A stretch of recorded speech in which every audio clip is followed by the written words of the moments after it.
good pal Tom Jones from the Pointer Institute. You remember him for many years writing about our Tampa Bay teams, and my favorite show of all time on WDAE, the sports page with Rick Stroud. And I'm not just saying that because you're here. Ron and Ian got pissed off when I'd say it. I said, too bad, man. I don't learn anything from you guys. I laugh, but I learn from Rick and Tom. How are you, partner?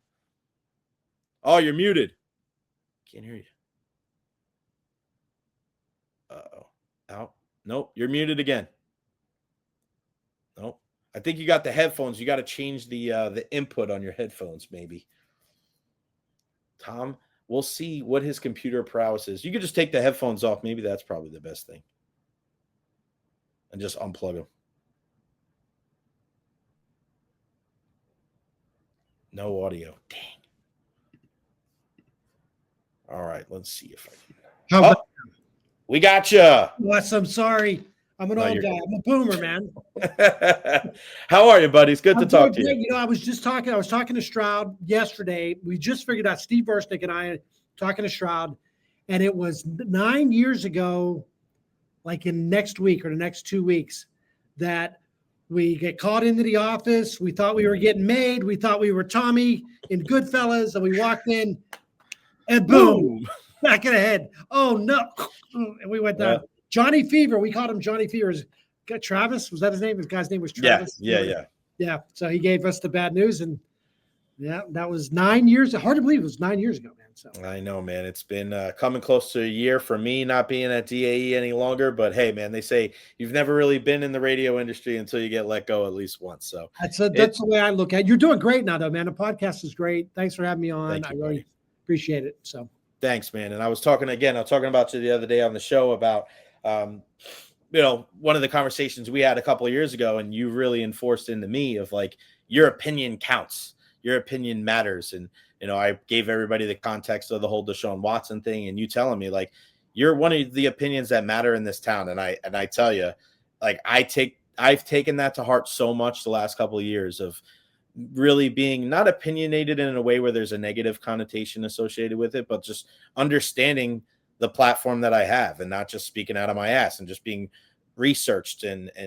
like making sure that I do my homework. So thank you for that. No, I hope I did. Yeah, when that happened, I hope I didn't come off as like, no, not at all, Mr. Know-it-all, because I hear stuff on local radio now that I really disagree with or I don't like, but I don't say anything. But with you, I really think that you have a pretty powerful platform and people really respect you as they should.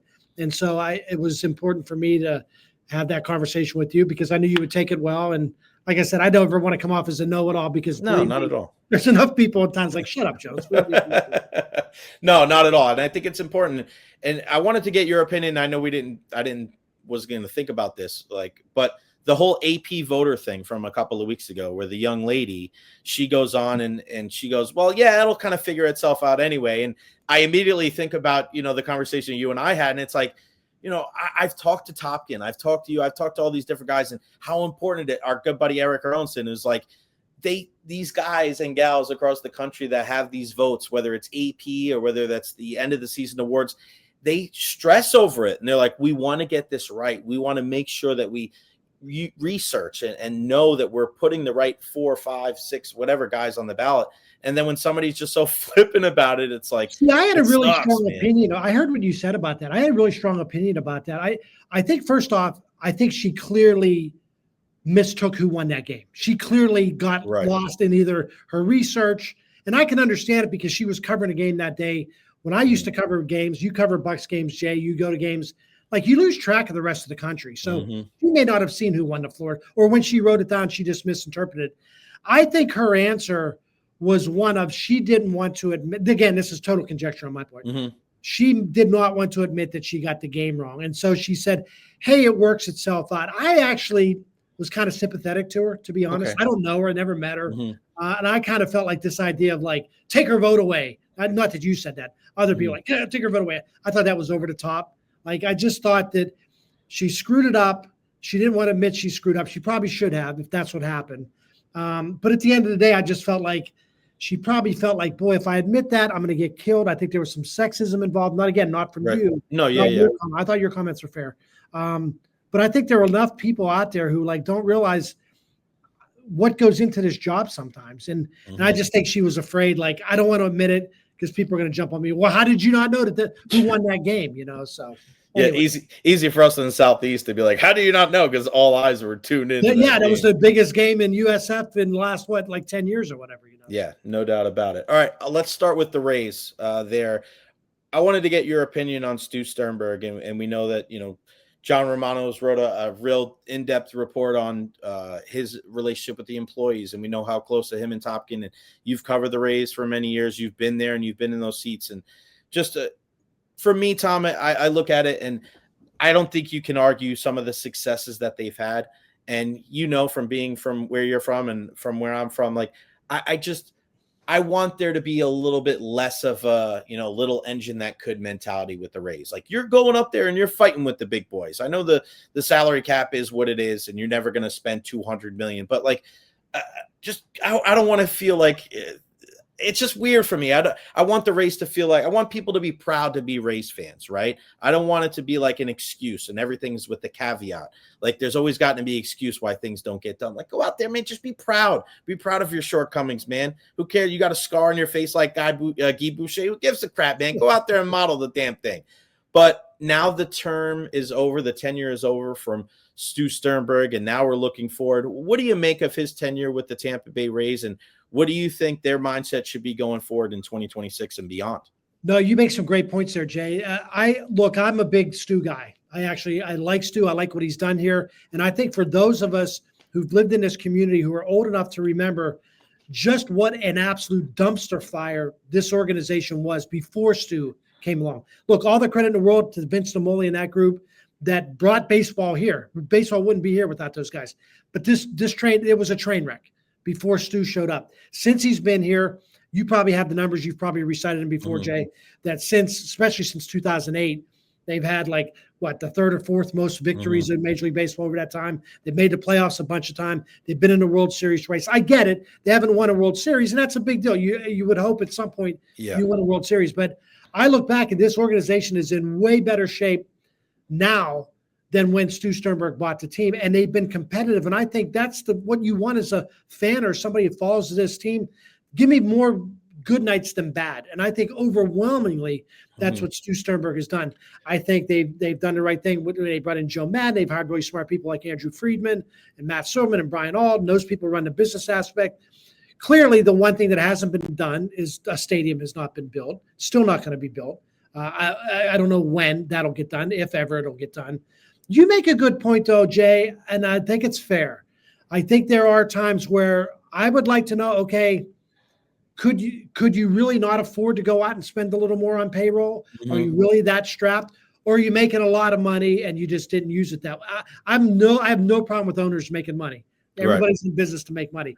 But that you're right. It was a caveat sometimes. It's like, hey, we're doing the best we can with what we got. And it's pretty good. It was pretty good. But I saw the Evan Longoria comments in Mark Tompkins' story the other day. Like, yeah, there were times like, can we get one more bat? Can we get one more arm? It would have been nice to help us. But I'm a big Stu guy. I really think he's been great.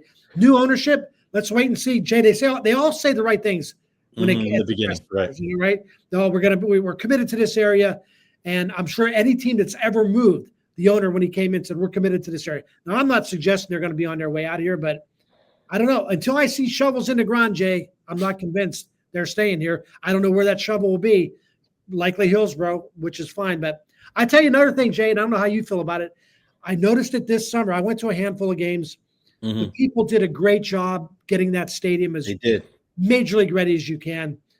There's no way you can play outdoor baseball in Tampa Bay. No chance. You can't do it. It's brutal. No, it's brutal. Those games were miserable, some of them, to sit through. I went to the Evan Longoria retirement game. I had really good seats. I had access to that club that underneath, Yeah.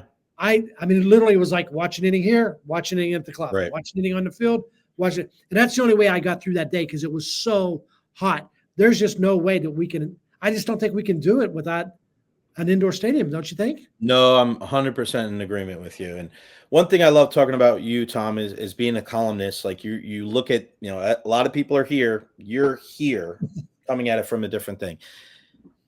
Me being a baseball coach in the Tampa Bay area for 8 or 10 years before I even got into the media world, right? And now being back on the field for the last 4 or 5 months again and getting out there, I see things from all the different perspectives. And when people talk about attendance and all these different things, like I've met when Orestes Estrada comes up to me and calls me Coach J when I'm just an intern at WDAE, and Mamola goes, how the hell does that happen? How the hell do you know? And it's just like, I've known this guy for 10 years, right? Like, so I don't like when people say baseball can't work here. I've seen thousands of kids here. I know former professional athletes that are here. Where was the disconnect with the team? And I feel like when we come to the whole Stu argument, I feel like there's one part of it when it comes to just the comparative side. Well, you compare it to the last one. We live in a comparative society. You compare your first this relationship with your last one, this house to your last one, this car to your next car. Like that's just human nature, right? That's what we do. We like to compare and contrast. But if we take that aspect out of it, how come there was such a big disconnect between Stu Sternberg and the community? Because I don't think it was just the stadium. You know, when you go on with me and Zach on FanFest and you're complaining about your P&L statement, that you're taking losses on your P&L and you're not spending over $100 million on your payroll, knowing damn well we know what your TV numbers are and we know what your revenue sharing numbers. We have a ballpark of what it is. Like, people don't want to hear that when they're having trouble keeping a roof over their heads and also putting food on their table, right? Also, with the comparative society thing, you're always going to compare, and I think this is always unfair, to Jeff Finnick and the Glazers and doing what they do. I don't ever put that in there. But there's just something about Stu where it was always off to me. And why fans aren't in the Tampa Bay area? Like, why aren't baseball people Rays fans? Like, I hang out with baseball people every day, and there is such a small number of those people, Jonesy, that have to watch the Rays game. You know as well as I do, right? If we're in a big city and there's things like, if I'm in New York and it's 7:00 and you're somewhat of a baseball fan, and I know it's different, but like baseball people are watching the Yankees or the Mets. I've been to other parts of the country where like baseball people, Pittsburgh, if you're a baseball guy in Pittsburgh, even though they stink, you're watching Skeens pitch no matter what happens. Right. And I feel like where do you think that disconnect comes from? Where is it just because there's a lot of things to do? But I feel like it's a very weird thing that diehard baseball people that have that coursing through their veins, there's still a disconnect between them and the local team. I asked 2 or 3 guys that played pro ball. I said, you grew up in this area. If I would have asked you in 1991 that there was a professional sports baseball team here and you wouldn't have season tickets, what would you say? They said, I would say you're crazy. I'd be there every game. I said, how many Rays games you go to in the last 5 years? They go, less than 5. Right. I think that's ultimately a problem too, Tom, don't you? Absolutely. I think there's a couple of things that factor. It's something that Tampa Bay is always going to have to deal with, is that nobody's from here. So my kids were born and raised here. They're huge Rays fans. Even my son, who's since moved away, he's grown. Mm-hmm. He's an adult. He's a man. He's 32 years old. He lives in New York. He goes to Rays games at Yankee Stadium and roots for the Rays. So people who grow up here, but like Jay, you're from New York. I'm from Pittsburgh. I think people who are from Philly, Chicago, whatever, they still follow Detroit. You see it at the games. Half the crowds is for the other team. As far as the disconnect too, I think there was a disconnect with Stu. I never understood this, but it's how people feel. Like they didn't. Oh, I don't like that he doesn't live here year round. Like he's not one of us. Like what do you care? Like the Glazers. Nobody asks what the Glazers are. Nobody asks if Vinnick's in the building. Nobody asks. And like the first guy that owned the team that won a Stanley Cup with the Lightning was Bill Davidson, who I saw him. I covered the team all that time. I was the beat writer, and I met him 2 or 3 times. Was never around. The big thing, I think, Jay, I honestly think this would have made a difference with at least with the relationship with Stu. If they would have won 3 more games in 2008, and if they would have won 2 more games in 2020 and got that championship, I think it would have changed things. Really? I wonder. Yeah, I think a championship might have made it. Look, Jay, you look back at this since really the last 15 years, coming up on 20 years, most nights in the summertime, this was a good product. Mm-hmm. Now, I got to admit, this year, I checked out about a month ago because I could see where this team was headed. Mm-hmm. I barely have paid attention to them. But over the last 20 years, there were so many good nights. But as far as like why, I don't know. I mean, I hate to say it's a lazy market, but people watch it. I mean, certainly there's interest. The TV numbers are great. Right. So, but it's convenience, isn't it? Right, yeah, Tom? Like, yeah. You love Pittsburgh. You love going to visit. I love going back to New York, but we live here because it's convenient. We like being able to go out for a walk in November and be like, wow, we don't have to worry about wearing a jacket. I always say that it's not about the quality of issues why people didn't fully support Stu in the race. It's about the quantity, right? That might be it. I mean, a lot of different reasons. Jay. Like, so you grew up on Long Island, right? Mm-hmm. As a kid. Yeah. You went to Yankee games, right? Took the train, it was every way. So how long did it take you? Like if the Yankees the first pitch was 7:05, what time were you leaving your house? 4 o'clock. Yep. Yeah. Early, man. To go watch. Mm-hmm. Here, I live 10 minutes from Tropicana Field. For a 7 o'clock game, I leave my house at 6:40. Right. Be in my seat and have so it was easy to get here. We could go through the history of like do every sports talk show radio ever, like the bridge, the water, blah, blah, blah. But then again, that's the quantity of issues, right? To somebody, that's one of the things. It could be Stu not living here. It could be the payroll, right? It could be they don't like the trop. Like it could be asinine. It could be like minuscule. To somebody, it may not mean. But when you could ask 9 different people that are kind of apathetic when it comes to the race, and you'll get 9 different issues. We'll talk more about the race another day. I want to get some of the other teams in here. Bucks 50 years. I mean, it's kind of crazy. Where are you at with the Buccaneers right now? I feel like I say this all the time. Remember when Dirk Cutter was not too thrilled with you walking out of the press conference. Times have changed, brother, when it comes to the Buccaneers. It just seems like the atmosphere and the camaraderie and just the way that the team is treating the players and the community is different. And I was one of the few people here that was saying, pump the brakes. Don't try to throw the baby out with the bathwater here. And, let's bring in Liam Cohen and let's get rid of Todd Bowles. I mean, he's a part of this whole leadership thing. And it just seems like the Bucs are in a good spot right now. What do you make of the football team here? They're in a really good spot. I'm glad you brought up the Dirk Cutter, Jason Light thing. So when I covered those guys didn't like me. And I still had a fans got on me. You were so negative. I'm like, they were awful. They had a horrible so bad. The 1 year they went 9-7 with Jameis, didn't make the playoffs, but 9-7, I felt like they should have a parade for that. Mm-hmm. But the things have changed. Clearly, things have changed. Jay, you need 2 things. I don't have to tell you, you need 2 things in this league to win: a coach and a quarterback. Mm-hmm. And I think they got the coach and the quarterback. I don't know that this is maybe fair or unfair. I mean, is Todd Bowles Andy Reid? Is he, is he at that level? Is he a John Harbaugh? Like, I don't know that he's at that level, but I'm telling you what, it's a well-run organization that has no BS. There's no chaos. It's a professionally run organization. And they have the quarterback, Jay. I'm telling you, Baker Mayfield, he does 2 things that I think are key for a quarterback in this league. 2 or 3 times a game, you need your quarterback. He doesn't have to be Lamar Jackson. Mm-hmm. He doesn't have to be Josh Allen. But you need your quarterback 2 or 3 times a game to get you out of a 3rd and 7 jam by running for a first down, right? Which he does all the time.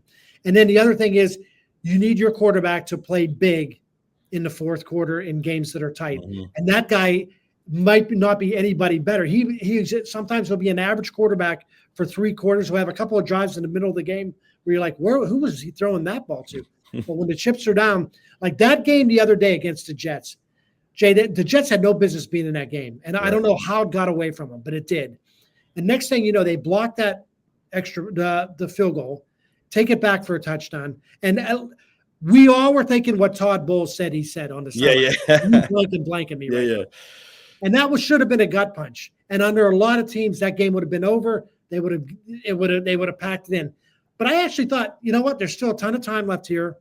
You got Baker. Right. You didn't know Mike Evans was going to go down, but you got Baker. Like, I think they're still going to win this game. They just need a field goal. They're going to win this game. And it's because of Baker Mayfield. Like this, I tell you, Jay, I mean, they're going to win the division unless they just get even more devastated by injuries. They're going to get a home playoff game. And then, boy, if they can win a couple more games, if they can get Green Bay to come here instead of going to Green Bay, or get Philly to come here instead of going to Philly, there's no stop. I can see this team getting to a Super Bowl. I think they're that good. Yeah, it's funny you said that about Baker and the scrambling. I was hanging out and busting the chops of Ira Kaufman because I feel like I have to do that with everybody that's come across this path over the years. I said Baker's scrambling is efficient because he does it 3 to 5 times a game. He doesn't overdo it. He knows exactly when to do it, because then if he pump fakes, the guys aren't going to jump in the air. But just because he doesn't do it all the time, he does it at the right time. And that decision that he makes by doing that is incredible. And you're right. I think you follow your gut as a sports fan, and even just following sports, whether you're on the media side or not, like, even though they blocked that field goal, even though it was like, oh my God, it wasn't, oh my God, here we go again, this team's going to find a way to lose. It was like, there's plenty of time on the clock, they're going to win. And I don't think you can fake that. Like, when the sky is falling and your team's losing. Like, we've seen that enough with the Buccaneers. They found ways to lose for decades. But now I think we're in the time where they find ways to win. And that's kind of a weird feeling, because it's almost like instinctively, like you're just watching it and you're like, they're probably going to find a way to win this game. And I think a lot of that has to do with coaching. That's what I'm talking about, the professionalism of this team. One of the things, like talking about another coach, Jay, like John Cooper, I think John Cooper's greatest strength is whenever they went into the playoffs, and you've been there for all of these games, that John Cooper said, look, in the course of games in the playoffs and in the course of series in the playoffs, you're going to have gut punch moments where you could pack it in. You're going to have some really low lows. You're going to have some big wins too, but you're going to have games that get away from you and that seem like just soul-crushing losses. And the key is, how do you respond to it? And good teams respond well. That's what the Bucs a year ago maybe didn't do that all the time. Right. Now they are at the point, though, okay, block a field goal, fine. We'll come down and we'll kick another field goal and win the game. That's, again, a lot of that, I think, comes back to veteran leadership, and it starts with coaching. And hey, all the credit, for years I busted on Jason Light because they didn't have a good team. I think just Jason Light has proven himself to be an elite executive in the National Football League. You need time to be able to try. And I think a lot of that goes to the Glazers. Not enough people you don't see that in professional sports. General managers don't have time to be able to completely flip the narrative. Like, it's gone 180. Because if the Glazers would have said bye-bye to Jason Light, before the Brady years, because of the things that have happened, the Aguayo decision, some of these other draft picks, I don't think anybody would have said they were out of the realm of possibility, or like they didn't have any type of, cause for being able to do that. But they gave him time, and he's been able to turn it around. Let's finish off talking some Lightning. You scared the heck out of me, Jay, a minute ago. I was listening to you. What's going on with Andrei Vasilevskiy, man? 5 straight practice days missed. They didn't practice yesterday, so it's 6 straight days. Their first game's October 9th against the Ottawa Senators. Cooper's trying to temper expectations with everything. I don't think it's going to be long-term, but my thing is that just like with every sport, Tom, right? Preparation is key, right? And how regimented a guy like Andrei Vasilevskiy is, and he's going to need his time, and you're not just going to be like, all right, hey, you didn't practice, you didn't get any kind of games, you didn't do anything, and boom, you're going to start opening night. You keep pushing the clock back. I don't think he's going to be – I said if he's not on the ice on Monday, I don't think he'll be ready for the regular season. It's September 25th. Opening night's going to be here before you know it. But taking that aspect of it out, where are you at when it comes to the Tampa Bay Lightning? I still think they're short of the elite. They're going the same route they did after 2019. Let's not upset the apple cart. Minor moves here. I still think they need a little bit more juice. Where are you at with the Bolts? I agree with you on that. I think they were let's face it, when you're elite for as long as they were elite, and they went through a 3-year stretch there, kind of 2 years they won the Cup, and then, really, you could almost even go back to the year that they got swept by Columbus. That was an elite hockey team, and that had something been building since 2015 or whatever, when they went to the finals against the Blackhawks. So they were an elite top 3 or 4 team in the league for a lot longer than elite teams usually go. You know? Made them an historically great team. 11 straight playoff series wins. That was incredible. They were going to take a step back. And I think they have. I think you put it well, Jay. They're still really good. They're not at that elite level. The thing that's interesting to me is, and I think this is the way hockey teams always operate, is you get into the playoffs, everybody in the playoffs is good. Teams often look like, who eliminated us?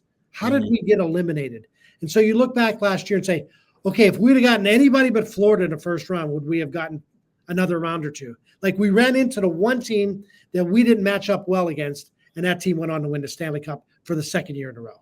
So you could almost make an excuse we're getting knocked out by the one team that's I hate that. It's a dangerous game because it's like you're almost thinking that it's like fighting. It's matchups, right? Just because like they beat the next team doesn't mean you would have beat that team. You may be a worse matchup for somebody else. So there's no guarantee just because they didn't play Florida, right? Just because they beat Florida doesn't mean they would have beaten everybody else. I think there's a huge hole in that rationale because you've also lost to Toronto a couple of years ago in the first round. So there's no guarantee that if you would have played Toronto, you wouldn't have lost that either.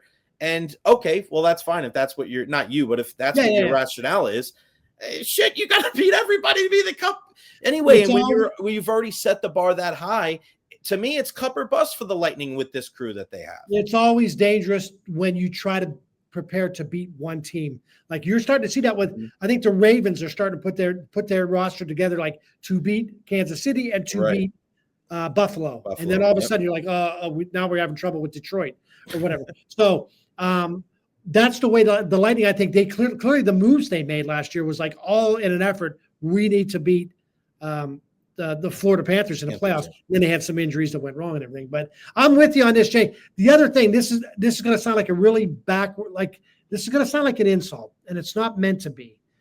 I think the slight step back that they've taken is because Victor Hedman is slightly not as good as he used to be. And I say that with the utmost respect for Victor Hedman, because I think I've said this. I don't know how many people agree with me. I say Victor Hedman is the greatest athlete in Tampa Bay sports history.